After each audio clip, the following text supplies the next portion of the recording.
Good morning to all these wonderful faces in front of me and to all of you at home or wherever watching us online. This is Unity Spiritual Center Spokane, and as our mission states, we are a vibrant community growing through spiritual practices and love. My name is Sally Sledge, and I get to be platform assistant today. Yay! See, that's why I do it. I'm encouraged. Please take this moment to silence your cell phones. And as always, we begin our time together by sharing our opening affirmation. Together we affirm, there is only one presence and one power active in my life and in the universe, God the Good. This is Unity's foundation principle. One presence, one power, one life, living through and as each one of us. Well, today is a special day. They're all special, I have to say that, because we're going to hear from our guest speaker, Amber McKenzie. Yay! Amber, where are you? I don't see you from up here. We will see you when we see you. Thank you, Gabe. Her talk will be Conversations with God. And our music, we are blessed again today with music by Beth Rainey, Scott Jameson, Michael Herzog, and Gotti, a little bit from Gotti today, my pal. And Darlene will provide us in a moment with our opening prayer. But first, our song leaders, Beth, Michael, and Gotti, will start us off with a community song. Please stand if you are able.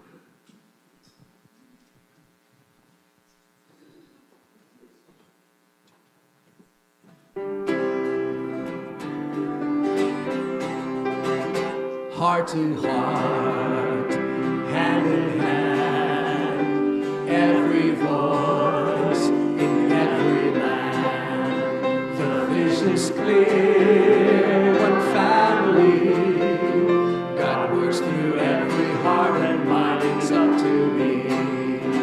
We love those near and far away in harmony. We act and pray. We share our dream for all to see. The peace I give, the peace I live, it's up to me. So lift your voice, God works through you. We change the world through what we do. The earth is all one family. I'll be the peace I want to see, it's up to me. I'll be the peace I want to see, it's up to me.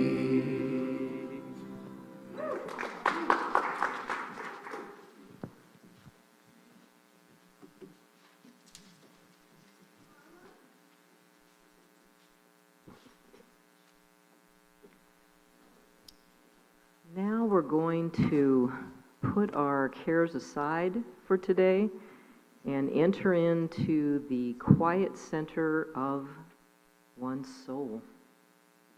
Let's start with a deep healing breath. Inhale deeply and let the air out slowly with a quiet, relaxing sigh. And as you do so, you are allowing your body to relax completely. Allow the chair to support you. Have the felt sense of your body and feel the body. And as your attention moves down the body, feel your feet as well.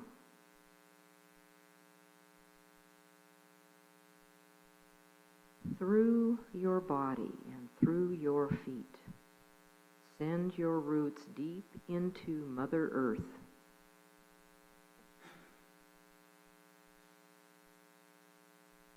Straighten your spine and stretch it to the heavens.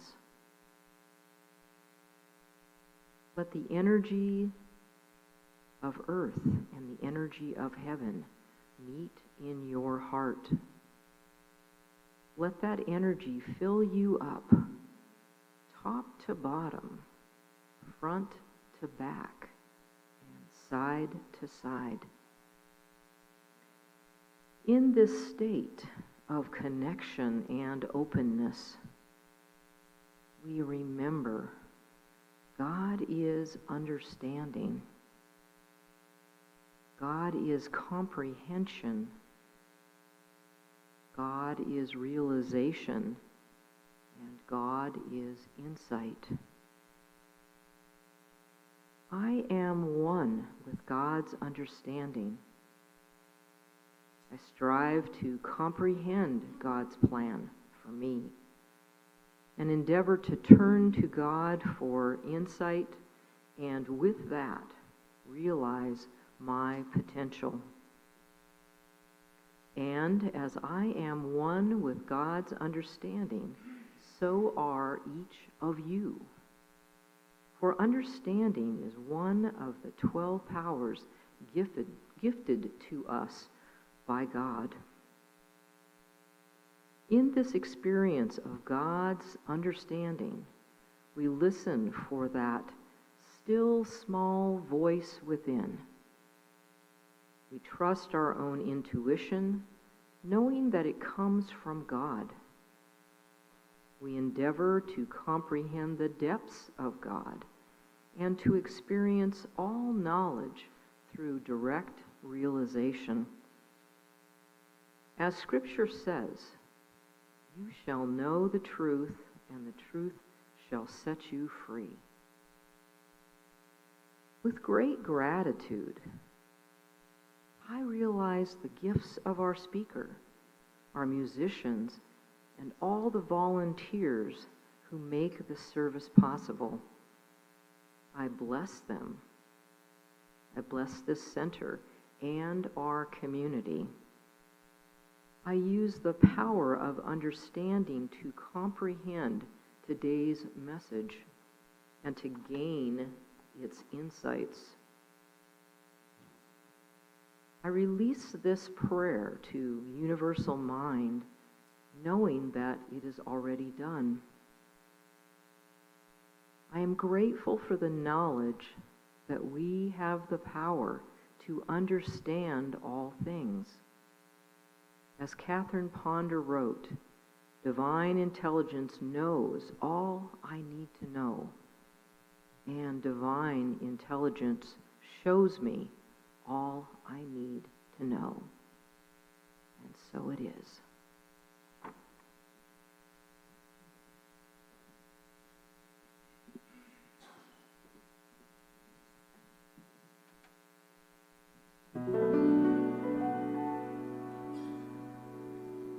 There was a time in my life I thought I had to do it all for myself.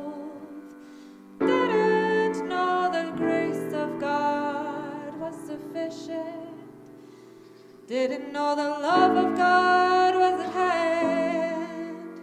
But now I can say, if you are discouraged, struggling just to make it through another day, you've got to let it go. Let it all go. And this is what you have to say. I release and I let go. I let the Spirit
Wow, that was amazing. Thank you both so much.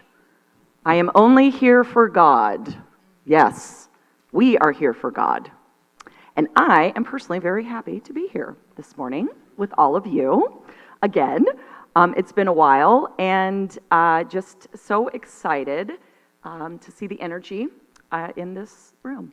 So thank you for having me. And let's just celebrate the start of fall. It's coming, everyone. It's not here officially, but I think for me, this is one of my favorite times of year when you can wake up with a sweater and by the afternoon you need a tank top, right? And one thing I love about this time of year is the transitions. As we know, God speaks to us in many, many, many different ways, which I will discuss. And one of those ways is through nature. And so we can learn a lot from our Mother Earth and nature. And I love this legend from Japan that says, if you feel like you're losing everything, remember, trees lose their leaves every year, and they still stand tall and wait for better days to come. Isn't that good? I love it. You guys are such a good crowd. Thank you. I love the feedback. Which this segues nicely into my talk today, which is titled Conversations with God. So how many of you are familiar with this book written by Neil Donald Walsh nearly 30 years ago? Raise your hand. Can you believe it's been that long? Okay, good. Many of us are familiar with this book. So I read this book for the first time over 20 years ago, and this was just after my first big spiritual breakdown, which I've talked about in the past. And mind you, I did not find this book willingly. It found me. And God knew the answers, like God knows for many of us, to my desperate prayers, and this book just happened to be the beginning of my answers. And my life has not been the same since, 20 years later. And so back when I had my first big, huge spiritual breakdown, I was 27, living in Brazil. I was teaching English, traveling around the country, making new friends, learning the language, the culture, and really seemingly living my best life. Or so I thought. And so after 7 years in the country, 7 months in the country, I had overstayed my visa and I had to return home. But I really didn't want to go, but I also didn't really want to stay. I loved my time there, I loved Brazil, but my trip felt complete. Yet something was missing, and I didn't know what. And so the night before I flew back home, I was in my apartment packing up my things, and while I was in the bathroom, I glimpsed at myself in the mirror, and I suddenly burst into tears for seemingly no reason. The floodgates had apparently opened, because I did more than cry. I absolutely freaked out. And I had what I now realize was a massive breakdown. And again, this was the first time I'd had one of these. I ended up on the floor, crying, asking God for help. And I began praying, which I hadn't really done authentically since I was a kid. As I've mentioned in other talks, I grew up in a religious cult and saw and experienced religious abuse. And so I didn't trust or even like the God that I was told to believe in. I figured my life was up to me after leaving that religion, not the God I'd learned about. But in that moment on the floor, I realized I had no other place to go except for the God that I hoped was real and true. So I was overwhelmed with strong and unexpected feelings, and again, prayer seemed like the only logical thing I could do. And so I found myself begging God for help and answers. Not only did I ask for help, I also asked, what was the point of life? The ultimate existential crisis. The point of my existence is what I really wanted to know. Why was I here? Was it just to travel and have fun and do the things that I was doing? Was it to get my education, to get married, to have kids, to have a good job and a retirement fund? It all seemed really boring to me. and pointless, and so I begged for answers. And I would say this breakdown lasted a good hour, you know. And once it was over and I had allowed the emotions to flow through me, I felt a lot better. And so I put the whole thing behind me. Okay, that happened. Goodbye. I'm sure I'm over it now, and I'll just move on with my life. How many times has that happened to us, right? It's never the end. So when I got back to the States, I lived with my mom in Post Falls, and I felt like I was starting my life all over again. How many of you have felt that feeling, where you're just starting all over again? I didn't have a job or a car or a boyfriend or a house or kids or money or any of the things my 27-year-old counterpart seemingly had. And so I have a friend who's doing the same exact thing, and she's 52. She's starting all over again. I also experienced, when I returned to the States, reverse culture shock. And I couldn't believe Americans, the way they drove and ate and talked, and how expensive everything was. I was annoyed by everyone and everything, and I was just completely out of sorts. And I ended up feeling really depressed and down. I cried a lot, and I felt sorry for myself. And about 2 weeks after I got home while looking for a job, I stopped by the public library. My mom worked at the Coeur d'Alene Public Library to see if she wanted to go to lunch. And while I was waiting for her in one of the stacks, I started crying again and just feeling really sad. And while I was waiting, I came across a featured table book, like books on this table out front. And one of them grabbed my attention, so I picked it up and I looked at it, and then I kind of felt repulsed and I put it back down. My mom saw this and said, "Hey, Amber, why don't you check that book out?" I said, No, I'm not interested. It's not for me. But my mom was insistent. "Oh, come on, just check it out. It's not that hard. I'm a librarian. I'll check it out for you." She did that a lot for me growing up. I'm sure she was also thinking, it's not like you are doing anything else besides crying. You might as well read. So you can probably guess by now that this book was Conversations with God. Again, when I read that title, I assumed that this book would be about the God I did not enjoy or resonate with, the God of my religion, the God I was taught about, but never, like I said, resonated with. So I approached the book with hesitancy and skepticism. And then I started reading it. And I knew from page 1 that this book was meant for me at this moment and was divinely orchestrated by God for me to read as a direct answer to my Brazil breakdown.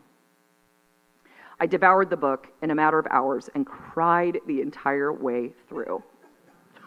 Only these were happy tears, finally. Happy because finally the God of my dreams and the God I had always known to be true deep in my soul, but I had never been told was true, was presenting to me, talking directly to me as my very best friend and most trusted advisor. God, the God in this book, and the God that I believe, and I think everyone here would believe is true, is funny and sarcastic and sassy, just like us. I had verification that there was a point to life, and there was a point to my life, and it had nothing to do with what I had been socialized to believe was the point. Finally, the truth was revealed, and I was here for it. After completing the book, I immediately went back to the library for books 2 and 3 and anything else that Walsh and God had written. This is when my intentional and conscious spiritual journey began. And again, my life has not been the same since. So here were my biggest takeaways from my conversations with God experience then up to now. Takeaway 1. God talks, communicates with everyone all the time, including me and including you. The question is, are we listening? How does God communicate with us? Very rarely through words. And as we learn in the book, words are often the least effective purveyor of truth. Instead, God communicates us in 3 powerful ways. Hopefully you can see that. 3 powerful ways. Through feelings. God states, "Feeling is the language of the soul. If you want to know what's true for you about something, look to how you're feeling about it. The second one, through our highest thoughts. Thoughts and feelings are not the same, although they can occur at the same time. In communicating with thought, I often use, this is God speaking, I often use images and pictures. For this reason, thoughts are more effective than mere words as tools of communication. Third is through experience. I love this one. One of God's most powerful messengers. Words may help you understand something, but experience allows you to actually know it. And finally, when feelings, thoughts, and experiences all fail or are ignored, God can communicate with us through words, as God did with Walsh. Takeaway number 2. Everything I had learned about God was a lie, and this book opened the floodgates to truth. For me, one of the most powerful parts of their conversation came on page 8, when Walsh and God have the following exchange. Sorry if that's hard to read, but I'll read it out loud. God says, you cannot know God until you've stopped telling yourself what you already know, that you already know God. You cannot hear God until you stop thinking that you've already heard God. I cannot tell you my truth until you stop telling me yours. Walsh says, but my truth about God comes from you. And God says, who said so? Others. What others? Leaders, ministers, rabbis, priests, books, the Bible, for heaven's sake. God says, those are not authoritative sources. What? When I read that, I was like, are you kidding me? Walsh says, they aren't? No. Then what is? And God says, listen to your feelings. Listen to your highest thoughts. Listen to your experience. Whenever any of these differ from what you've been told by your teachers or read in your books, forget the words. Words are the least reliable purveyors of truth. I realized while reading these truths that God had been communicating with me my whole life. I just didn't realize it because I was giving power to the words I was told by the society and church around me, more so than my own feelings and knowing and intuition. I sensed I had an inner self, but I didn't realize she was God. The book was affirmation that God existed within me, within everyone. And it gave me permission to trust myself and my own inner knowing over the outer noise that tried to control those feelings, thoughts, and experiences. I finally felt free. I felt my life had meaning and purpose, and that it was my job to co-create it all with this best friend, God. This book also led me to unity, to this spiritual community, because I know that we all resonate with this God. And then takeaway number 3, God is my best friend. I had never looked at God as a friend ever in my life prior to reading this book. My best friends in the world are funny, sarcastic, clever, intellectual, and they always have my best interest at heart. The same is true of God. This would have never occurred to me prior to reading this book, because I grew up afraid of God. But deep down, I knew I wanted a divine friendship with something bigger than myself. And this book showed me that that's exactly what I could have from that moment on. God says on page 60, what gave you the idea that God is only reverent? God is the up and the down, the hot and the cold, the left and the right, the reverent and the irreverent. Think you that God cannot laugh? Do you imagine that God does not enjoy a good joke? Is it your knowing that God is without humor? I tell you, God invented humor. Must you speak in hushed tones when you speak to me? Are slang words or tough language outside my ken? I tell you, you can speak to me as you would speak to your best friend. It's been almost 20 years since God answered my prayers with this book, and as I mentioned, my life has not been the same. I started reading more and more spiritually based books, which led me to new and profound insights, and understandings about my own life and my own purpose here.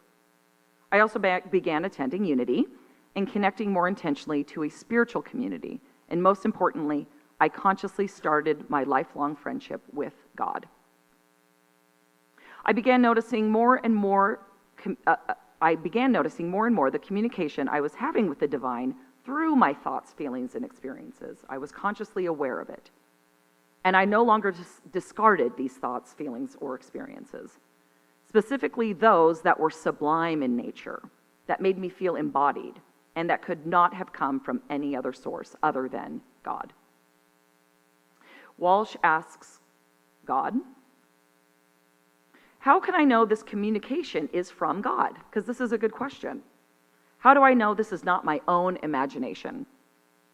And God replies, what would be the difference? Do you not see that I could just as easily work through your imagination as anything else? I will bring you the exact right thoughts, words, or feelings at any given moment, suited precisely to the purpose at hand, using one device or several. So the following are some of the ways God's communication has taken place for me over the years, and the devices that were used. And I'm sure everyone here will resonate with them, and you likely have your own unique list. And I encourage you to write these down when you do experience them. Because sometimes it's easy to just forget that you were just communicating with God, because maybe it feels just normal and natural, but when you write it down or when you are aware of it, more and more of that communication will continue to come. So let's see. Oh yeah, this is the slide. So some of these, a book that despite my best efforts was forced squarely in my hands. A song on the radio that hits at just the right time. Someone on TV, the radio, podcast saying something important, seemingly directly at me. That still small voice within that shares something unexpected and powerfully true. The bird, butterfly, dragonfly, or hummingbird that hovers close by for longer than expected. Again, that's part of the natural world. There's a lot of God going on in the natural world, as we know. An unexpectedly profound and helpful thought that pops into my head out of seemingly nowhere. This one's fun. Sometimes I see different variations of 625, which is my birthday, on the clock, on license plates, on signs. Yeah, it's kind of fun. So if you see your birthday somewhere, just know that's God giving you a little wink. An out-of-the-ordinary animal visit. Anybody ever have one of those? Love those. Yes. Mine was a peacock. Yeah. A phone call, letter, or email from someone I was just thinking about. A strong release of emotion after a deep spiritual practice. Emotion, remember, is one of those conveyors of God. A meditative journey that heals a past hurt. A synchronistic meeting or event that challenges everything. A reframing of a difficult situation or person from fear into love.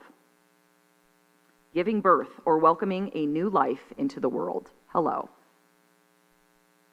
The death of a loved one, or a near-death experience. I personally have never had a near-death experience, but from what I understand, it is the closest we humans can get to God without returning all the way. Which leads me to my biggest takeaway from my conversations with God over the years, and that is death. As many of us know, death is one of the most powerful purveyors of divine truth we can have, and the ultimate connector and communicator with God that the human experience offers. Why is this? Because the death of the body is our birth back to spirit, back to source. And whether we are the one departing this earth or the one holding the hand of the departing, we are in direct and immediate contact with God. When my mom was dying, I remember feeling like I was in a different realm. It was as though time stood still, yet every second of every minute of every hour mattered more than any other. I couldn't let one tiny moment slip away when I was with her. And I could feel God's subtle presence guiding both of us in very different and important ways. She was being guided home, and I was being guided to live on without her. This is not at all something I was ready or willing to do, not on my own anyway. But thankfully, I had God, my best friend, to help me. After my mom died, I received her divine communication, which is another conversation with God. Her sign was that she left us dimes. My sister, brother, and I, and other family members and friends found them everywhere for weeks and months after she lifted off, which is what I call death. I loved it. She was very creative, too. We would find dimes in the most random of places. Up on a ledge while dusting her house, on the sidewalk on the first day of my new job, and the most powerful one was when my brother's first baby was about to be born. His girlfriend was in labor and wrapped up in a blanket from our childhood, and she felt something in the lining of the blanket. And guess what it was? A dime. It was seemingly sewed into the fabric. It was weird, wild. We'd had this blanket for 40 years. And it was my brother's first child and her 5th grandchild. And she was there for it. In addition, we also found fake dimes, chocolate dimes, Canadian dimes. Any type of dime you could think of, we found it. My favorite was that I would always, I am not kidding you, always find a dime at the exact moment when I was about to lose my temper with my kids, because they were driving me crazy in some way. It always made me laugh when she showed up, and I would tell the girls, well, Grandma wants me to ease up on you guys, so I guess I will. Another experience I had, this is another experience I had. I was on a flight to Seattle, and I was looking out the window, and I remember feeling calm and peace as we were flying above the clouds. And I found myself thinking, heaven must be sort of like this, peaceful. While deplaning and walking down the runway, I was hit by a very strong and very familiar smell. It was the smell of my grandma Inez. My grandma was a strong, independent Finnish woman who milked her own cows and churned her own butter her whole life. And she lived in the same house for over 60 years, so it had a very distinctive scent. And everything she wore and baked smelled like it. So when I smelled this unique aroma out of context, I was very confused. I looked around me and I wondered if other people were smelling my grandma's house. It's not like you could ignore it, but no one seemed to notice. And as I was walking to my next gate, I could still smell it. And my eyes filled with tears as I recalled my childhood spending time with this sweet and gentle grandma. At that moment, I started to text my dad to see how she was doing. And as I was about to hit send, he called me. I answered the phone in tears and explained that I was at the airport and I could smell grandma all around me. And how was she doing? My dad said, Amber, your grandma died this morning. She was 98, so it wasn't unexpected, but I absolutely broke down because I knew she was there with me. It was her way of letting me know that she was now free and surrounded by the love and peace of God. My encouragement to you this coming week is to call on God like you would your very best friend. Share what's heavy on your heart, what brings joy and laughter. Share your fears and worries, as well as your hopes and dreams. Include God on all of it, and then be open to the devices God uses to communicate with you through your highest thoughts, grandest feelings, clearest words, and divine experiences. The book finishes with the following statement from God. I will not leave you. I cannot leave you, for you are my creation and my product, my daughter and my son, my purpose and my self. Call on me, therefore, wherever and whenever you are separate from the peace that I am. I will be there with truth and light and love. And so it is. Amen. And now let's prepare for a time of meditation.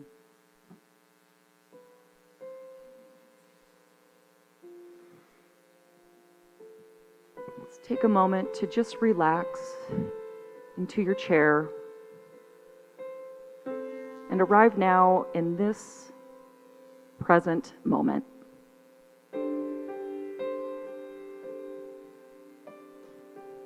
Allow yourself to breathe in and out slowly, releasing everything that does not serve you. Let go of any incessant thoughts, your to-do list, your plans for tomorrow. Release it all for now.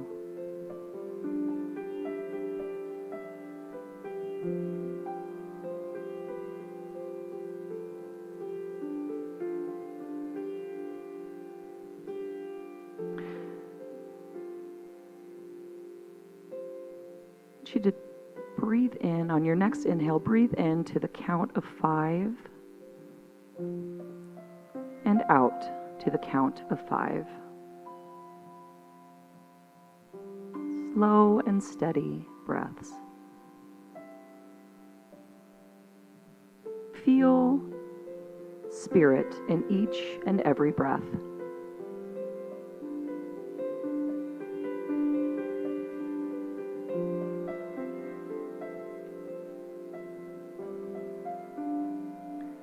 And now, with your next deep inhale, I want you to imagine you are breathing through your heart space.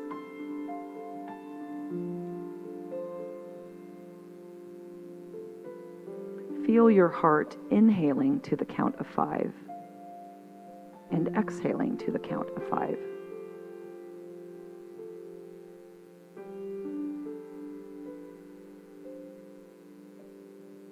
Imagine your heart expanding and growing with every breath, filling this space with love.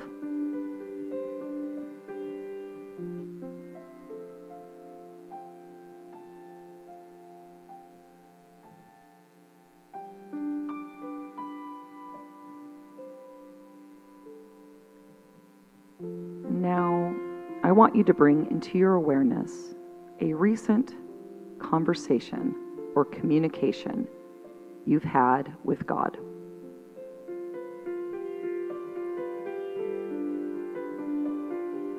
A time when you knew Spirit was communicating directly to you.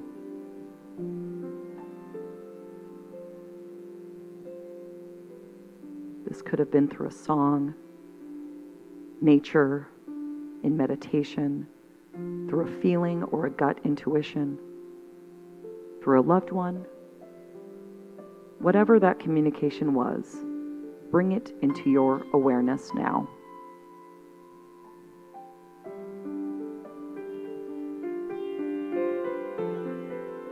If you're unable to remember anything recent, request that communication now.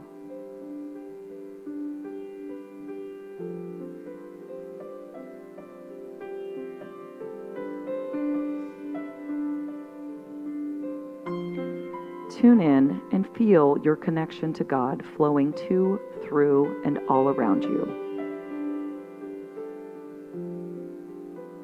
Listen in.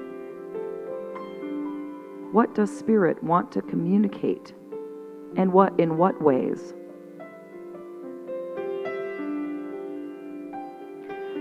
Take some time now to listen in as we enter into the silence.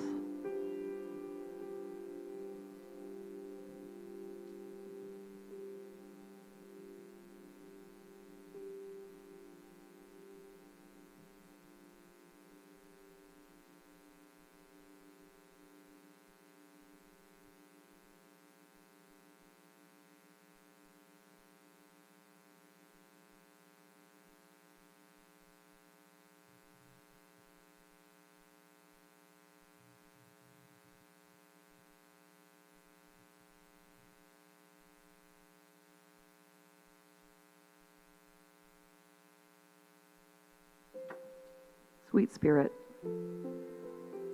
thank you for your sacred communication and continual guidance in our lives. We thank you for your wisdom and enduring presence and ask that you continue to communicate with us in your most creative and unique ways. and more importantly, that we hear you. For we know you always hear us, God. Thank you, thank you, thank you. And so it is. Amen.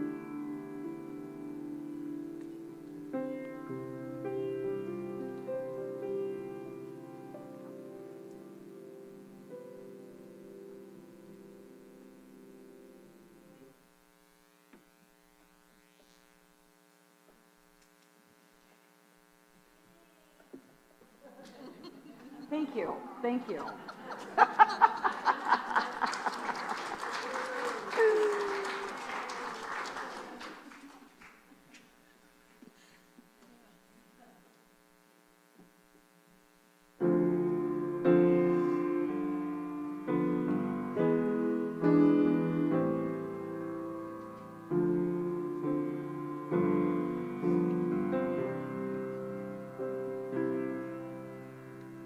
When the world was ending, I'd hold you in my arms, and we'd talk about the places we've never been. When the world was ending, we'd hold on to the past, 'cause it's all we thought that we would ever see. But then the sun came right back, and the birds sang as if nothing had happened. And it's all right, it's okay, we will get another day to begin again, to begin again, to begin again. I don't know how, I don't know why, but I know that I will try to begin again, to begin again, to begin to live and love and breathe again. When the world was ending, we looked up at the sky and we talked about the last song that we'd played. So far from comprehending, we looked up at the stars, never seen each other from so far away. But then the sun came right back, and the kids played as if nothing has happened. And it's all right, it's okay, we will get another day to begin again, to begin again, to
you so much. So beautiful. All right, speaking of gifts, it's our time of giving. And so there are many ways to give to our amazing spiritual community. There is a text to give telephone number up there. So if you text the amount of your donation to 509-215-2552, is that right? It will automatically take you to a page that you can fill out and donate. You can also mail your gifts to Unity Spiritual Center. The address is up there. Or we have an online donation at unityspokane.org/donate. And so with that, let's take our gifts, whether they're here in the sanctuary or donated online or in another way, and hold them in our hearts as we say our blessing together. I know that my giving blesses and multiplies all that I am, all that I have, and all that I give and receive. I give thanks for the abundance that is mine to share.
All right, I need your help with this. Let's send some energy to these gifts as we say, Dear Spirit, thank you for these gifts and for those who have given them. For we know that these gifts sustain our amazing, beautiful spiritual community and all of those we serve in your name. And for this, we are so very, very grateful. Thank you, God. And so it is. Amen.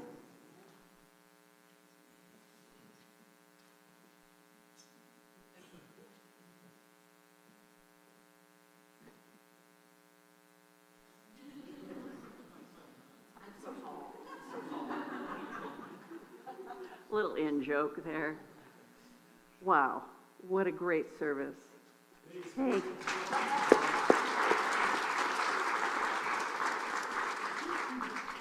What a great service, and a special thank you to Amber, to Darlene, to my husband Jim, just 'cause. Scott and Gate and Michael. Have I forgotten someone who was up singing? Oh, and Beth. I knew that. I was saving that for the last. Thank you so much for saving me. Now is our time to say our unity statement. And I've said before, and it's still the truth, these are my favorite words and favorite part of the service. Together, unity stands for peace in the presence of conflict, for love in the presence of injury, forgiveness in the presence of injury. Unity honors the many names for God, the many paths to God, for we know that there is only one power, one presence, and one life. So, whoever you are, and wherever you are on your own personal journey of transformation, you are welcome here. If you happen to be here for the very first time today and are brave enough to raise your hand, let me tell you what you will get. We have a welcome packet that has a coupon for a free coffee beverage from our barista stand and some other gifts. So if you are new, would you please raise your hand and keep it up there? Here we have one here. Keep your hand up so our ushers can see you. Here we have another right in front, next to Gati.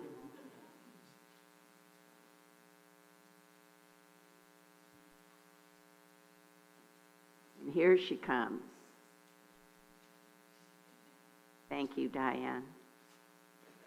And so we welcome everyone here, and we're glad you're here today and hope you come back. We're a very loving and active group here, as we all know.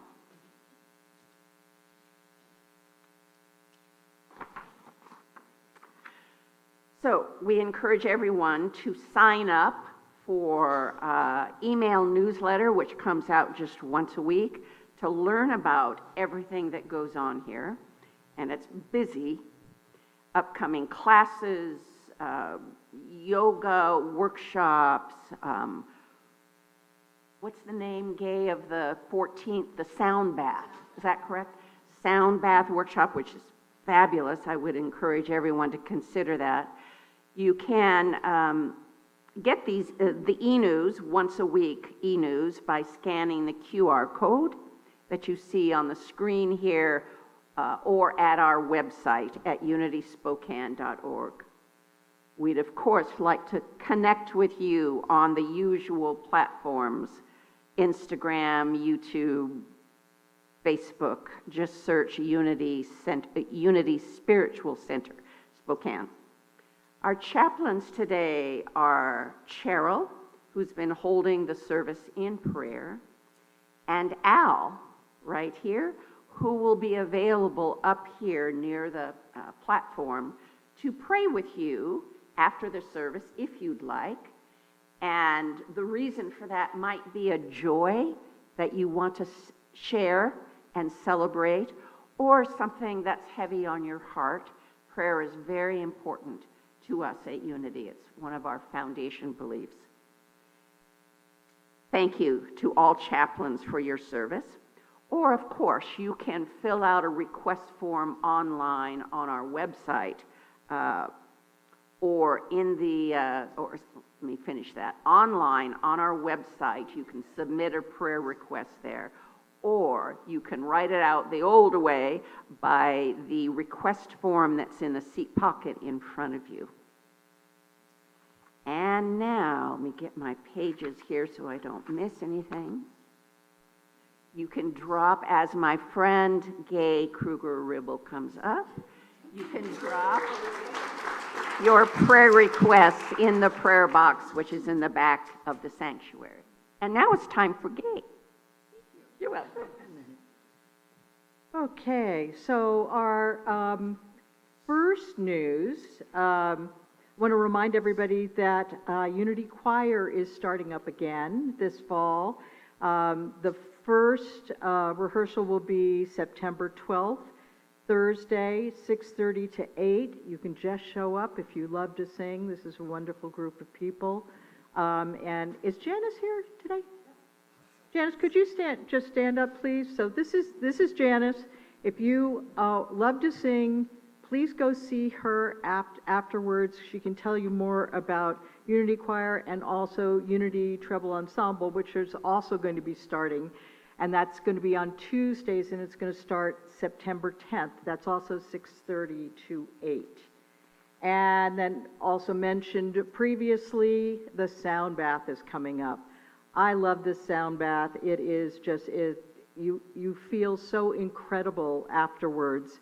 There's some gentle movement that happens, there's a guided meditation, and then this beautiful sound just wafts over you. You feel clean, renewed, restored. It's beautiful. This is going to be September 13th. It's 3 p.m. to 4:15. Do yourself a favor and sign up for that. And this sounds like so much fun, and it is filling up. So people, if you are interested in the Soulful Brush Painting class, that is going to be on Saturday, September 21st. It's 2:30 to 4:30. They're asking people to please bring some food to share.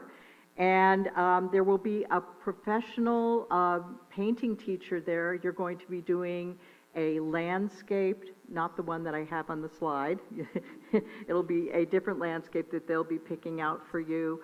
This is a limited class, so I believe right now there's 12 people already signed up for it, and I think they're only doing 20. So make sure that you sign up soon, because that will be closing. And now, a board update with Rick.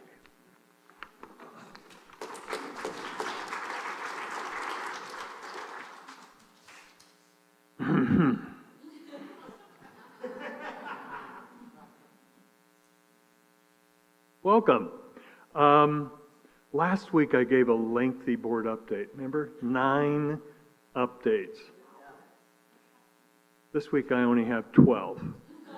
No, just kidding. Don't leave. I just have a few. 3. Remember, Amber said God invented humor, right? Yes, that's right. Yeah, God gave it to you. So first, the Unity North-South Day of the Dead celebration is coming October 27th. Both North and South churches are moving right along. Mariachi band booked. Planning team from both churches hard at work. Jeff, Tawny, Sally, Claire doing their thing. Things like securing our guest speaker, Dr. Fernando Ortez, who is the director of the Counseling Center at Gonzaga and clinical assistant professor at the University of Washington School of Medicine. We're excited, and he's extremely excited. Claire and I got to have a nice long conversation. He just looks so forward to coming and sharing his cultural perspectives with all of us. We're going to fill this center with cultural love and delight, amazing music, wonderful culinary treats, and fun. Did I mention fun? Yeah, fun. We're going to have a lot of fun. So please join us for the Day of the Dead celebration, October 27th. Next, the Board Selection Committee would still like to hear from you if you're interested in serving on the board in an interim capacity until the next annual meeting. If you are interested in serving, please reach out to Karen Darling, Sally Sledge, or Shirley Dickus. No later than this Wednesday, 8/28. And lastly, I know there are only 6 days left, but that is still enough time to go out and shop for a birthday present for your likable but annoying board president. Just kidding. But my birthday is Saturday the 31st. The following day, the 1st, Claire speaks, and I'll be singing. So please, gift us with your presence next Sunday.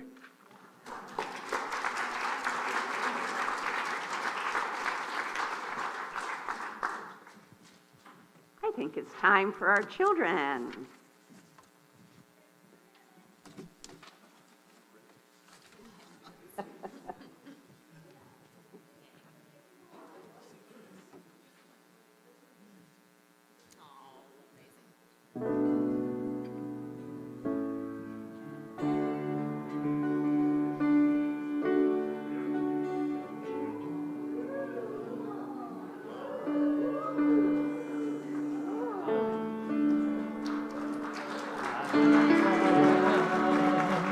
shining bright. I am whole, God's pure delight. I am beautiful and wise. I am good, I am the light. Your love shining bright. We are whole, God's pure delight. We are beautiful and wise. We are good. We are the light. Love shining bright. I am whole, God's pure delight. I am beautiful and wise. I am good. I am the light.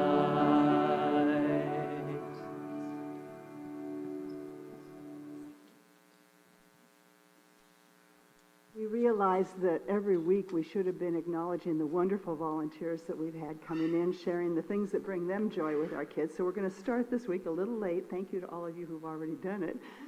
So we have Josh and David here who came and shared their joy of juggling with us, and it was very wonderful.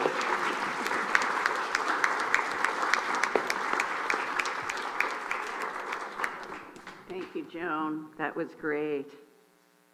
So let's bless our children. Together, rub your hands together and say, be the love you are. Sing the song you hear. Share your joy of life with people far and near. And the same for ourselves. Be the love we are. Sing the song we hear. Share our joy of life with people far and near.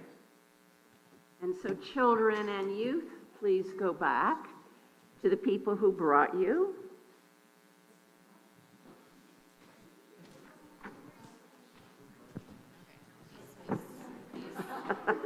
Who brought you?